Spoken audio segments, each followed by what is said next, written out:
This is my seed right now for the WQS. Is it really? Yeah, unless you're in the top 10 of the WCT, and I'm 14, so you have to work. And I only surfed two heats or two contests last year that were WQSs, so they penalized me there a little bit. But being on the CT, that you do get the round of 144 instead of the first round, which is good. So it's just one extra heat. We're used to surfing heats all year, so no butterflies. I'm feeling it today for sure.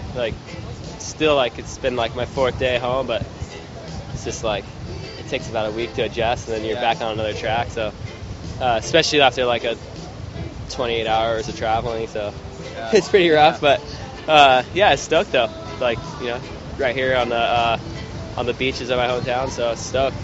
As long as we have waves to ride here, it's okay. Yeah. It is summertime. Our best time is the winter, and it's nearly head high every day in the wintertime, but summertime is a little slow, and stoked we got something to ride. I love doing airs. Huntington's a really good spot for airs and messing around. And I was actually expecting it to be a lot more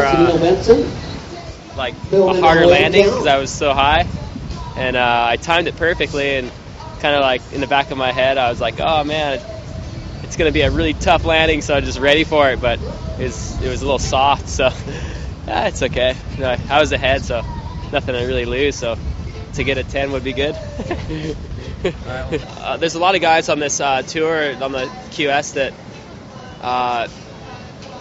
aren't scared to face up against guys like me, and they have nothing to really lose. I'm on a CT, and they know that, and they know I'm a good surfer, so they have to go for it to beat me. And if they beat me, then they're really stoked. And if they lose against me, they're not so upset, because obviously being part of the championship tour, you're a good surfer, and it is a little bit gnarly when you meet up for a Grom for the very first time and he gets two nines on you. Obviously it happens. I've done it to guys here at my hometown and throughout the WQS, going against guys like myself, so really it's both. You feel on both sides, because they have no pressure really beating you, and you have no pressure beating them, so it's kind of they're going for it too, so I do in a way feel like I have somewhat of an open door of winning the event, but being part of from Huntington and just doing good here before, so let's see what happens.